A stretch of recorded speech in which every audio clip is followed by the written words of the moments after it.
Good morning, everyone. In this video I'm just going to show you how I create a hinge.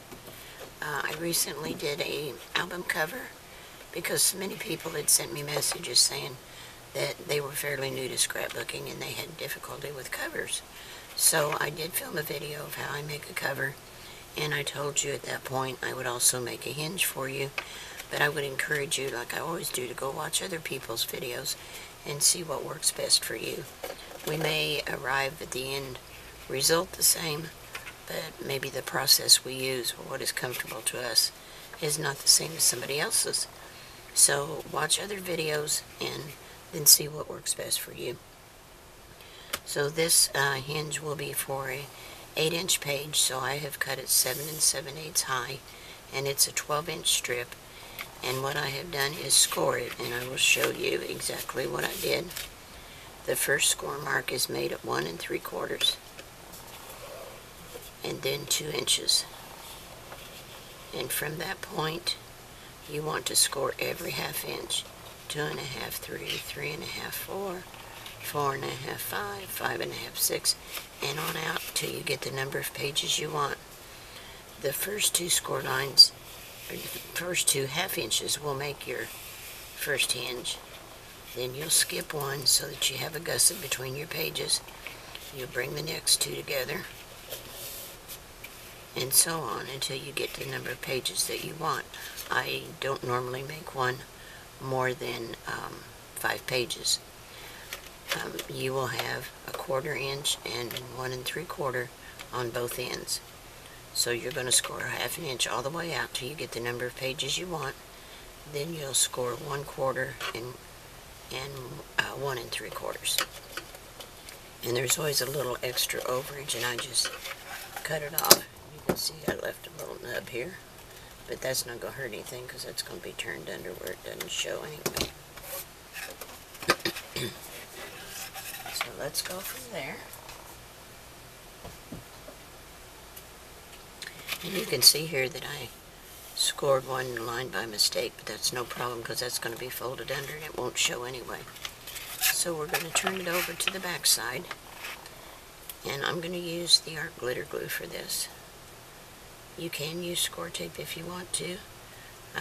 I just find that the wet glue works best for me because I live in a very humid area, and the score tape over time separates and comes apart.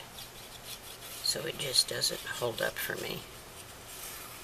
So get your glue in that little valley in there. Bring your 2 pieces back together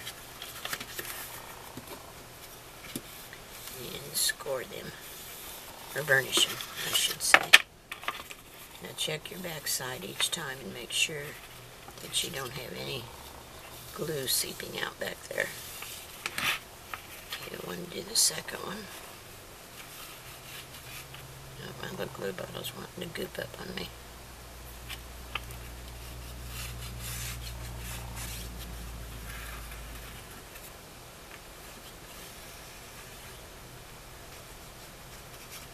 Getting carried away here with the glue. Okay. Pinch these 2 together. Make sure you keep your edges straight.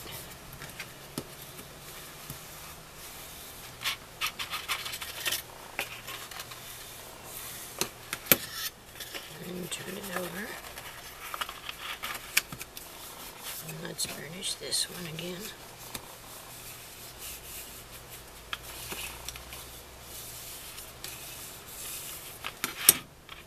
Now ready for the next one. And it doesn't, goodness gracious, doesn't take a long time to make a hinge. I usually make my pages first. I determine the size, the width, and the height that I need for my spine or for my album cover.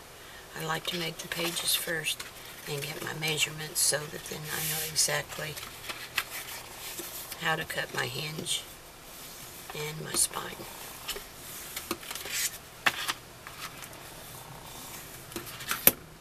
Okay.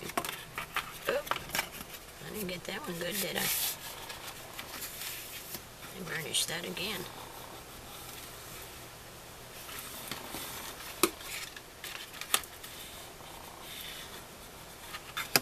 Okay, now let's open it. Make all our hinges go the same direction so I can lay it down flat. And we'll burnish that again.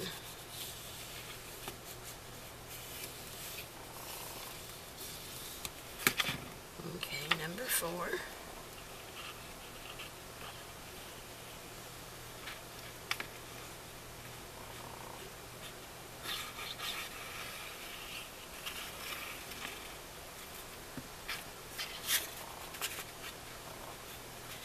Where am I at? Right here.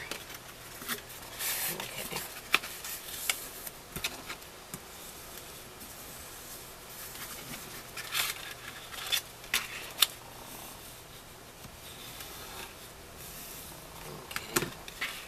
When I first started scrapbooking, I found it, oh goodness gracious, very intimidating to make an album cover in a hinge. And I promise you, the first hinge I ever made was not beautiful. But we learn by continuing on. Okay, here's our last one. Practice makes perfect, they say, right? I wouldn't profess to be perfect, but I try hard. I give it my best shot.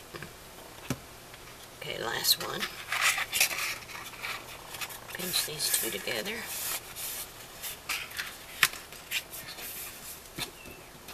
Give it a good burnish. Front and back side. A little glue right there.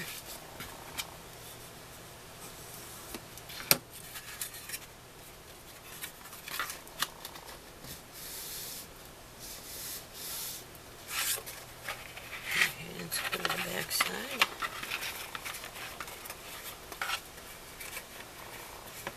Need them all going the same direction so I can burnish that. Get them to lay down.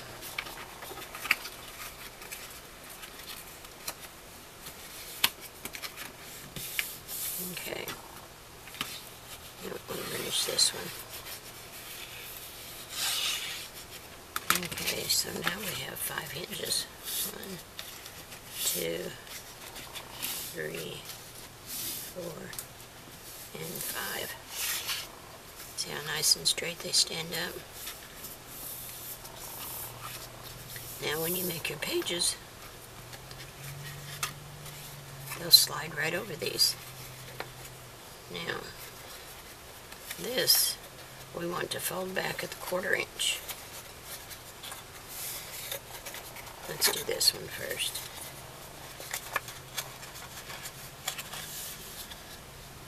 We've just got that little 1/4 inch there we want to burnish.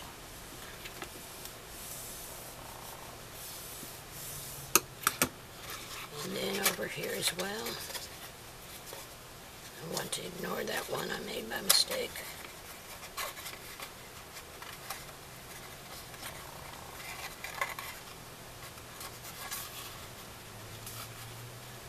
There we go.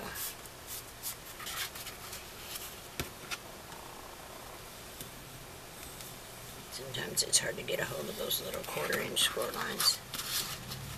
Okay, so there's your 5 hinges. And you've got a 1 1/4 inch allowance on both sides. So we want to fold these under, and we're going to apply our wet glue. I want to make these all go the same direction so I can lay it down flat and glue these down. So we want to glue this to the back. It's just going to fold under. Let me work on this glue bottle a little bit.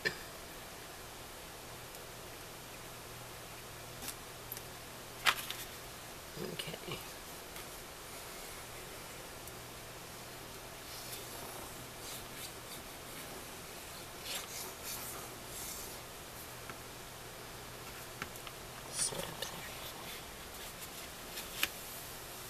glue that down.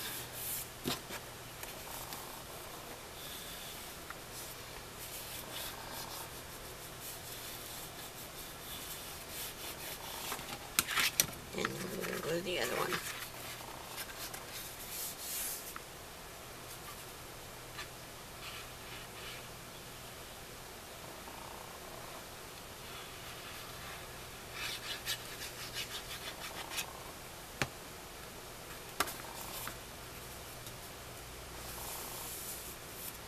There we go.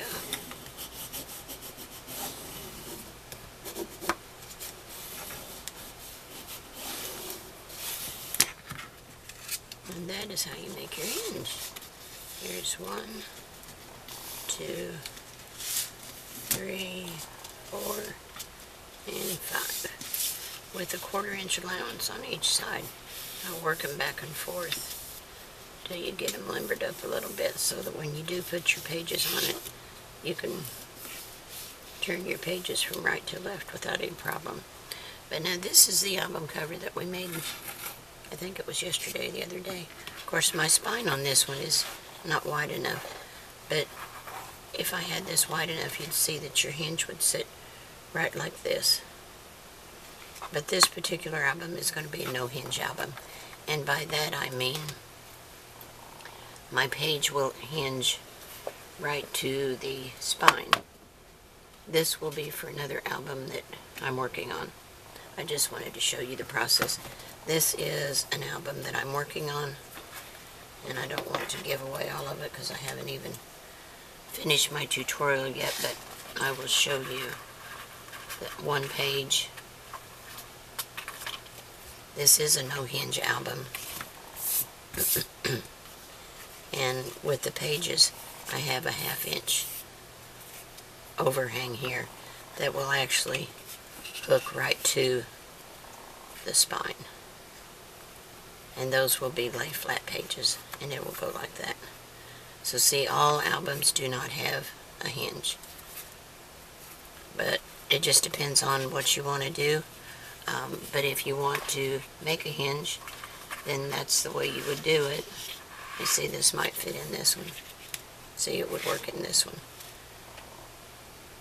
So that is how you make a hinge album. And you also have your option of whether you want to make a hinge or a no hinge, but I would encourage you to make your pages first, get a measurement of how big you want your spine to be. I usually make my album covers last. So once you make your pages and you figure out how many pages you have, like 4 or 5 or 6 or whatever you decide to do, then once you make your hinge, you can get a measurement of how wide your spine needs to be to make your cover. Alright, thanks for watching, guys. I hope you have a great day, and I will be back with you soon to show you the tutorial and finished project on the Big Taupe album using the circus paper by Cartabella. Thanks for watching. Have a good day. Bye.